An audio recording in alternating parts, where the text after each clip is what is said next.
এখন আমরা ২৭তম BCS preliminary পরীক্ষায় আসা বাংলা প্রশ্নের কিছু অংশ সমাধান করব।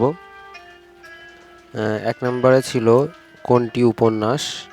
উত্তর হবে খ কন্যাকুমারী। ২ নম্বর প্রশ্নটি হলো লৌকিক কাহিনীর প্রথম রচয়িতা কে? উত্তর গ দৌলত কাজী। তারপরে ৩ নম্বর প্রশ্নটি হলো সাপ্তাহিক সুধাকর এর সম্পাদক কে? শেখ আব্দুর রহিম। মাসিক মোহাম্মদী পত্রিকা কোন সালে প্রকাশিত হয়? উত্তর খ 1927। ৫ নম্বরের প্রশ্নটি হলো কোন পত্রিকাটি 1923 সালে প্রকাশিত হয়? উত্তর গ কল্লোল পত্রিকাটি। ৬ নম্বর হলো ঢাকা থেকে প্রকাশিত হয় কোন পত্রিকাটি? ক্রান্তি পত্রিকা। ৭ নম্বর হলো গ্রিক শব্দ কোনটি? দাম। ৮ নম্বর হলো বাংলা ভাষায় কয়টি খাঁটি বাংলা উপসর্গ আছে? ২১টি। ৯ নম্বর প্রশ্নটি হলো শিশুরাজ্যে এই মেয়েটি একটি ছোট খাটো বর্গীর উপদ্রব বলিলেই হয় রবীন্দ্রনাথ ঠাকুরের কোন গল্পের সংলাপ?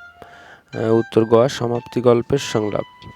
বাংলা সাহিত্যের প্রথম ইতিহাস গ্রন্থ কোনটি? উত্তর খ বঙ্গভাষা ও সাহিত্য। ১১ নম্বর প্রশ্নটি হলো কত খ্রিস্টাব্দে শরৎচন্দ্র চট্টোপাধ্যায় কলকাতা বিশ্ববিদ্যালয়ে জগত্তারিণী পদক লাভ করে? 1923 খ্রিস্টাব্দে। রাজা রামমোহন রায় রচিত বাংলা ব্যাকরণের নাম গৌড়ীয় ব্যাকরণ।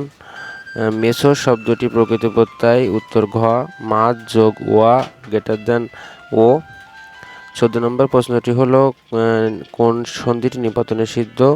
পর যোগ পর পরস্পর। ১৫ নম্বর প্রশ্নটি হলো বাংলা মৌলিক নাটকের যাত্রা শুরু হয় কোন নাট্যকারের হাতে? রামনারায়ণ তর্করত্ন।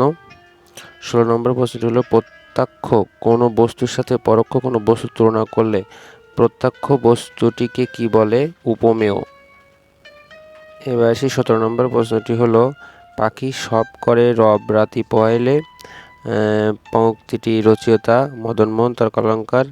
১৮ নম্বর প্রশ্নটি হলো আমি কিংবদন্তির কথা বলছি এর রচয়িতাকে? আবু জাফর ওবায়দুল্লাহ। ১৯ নম্বর প্রশ্নটি জীবনে জ্যাঠামি ও সাহিত্যে ন্যাকামি সহ্য করতে পারতেন না কে? উত্তর প্রমোদ চৌধুরী। ২০ নম্বর প্রশ্নটি হলো এ মাটি সোনার বাড়া এ উদ্ধৃতিটিতে সোনা কোন অর্থে ব্যবহার করা হয়েছে? বিশেষণের অতিশায়ন। তো ধন্যবাদ সকলকে, ভালো থাকবেন সবাই।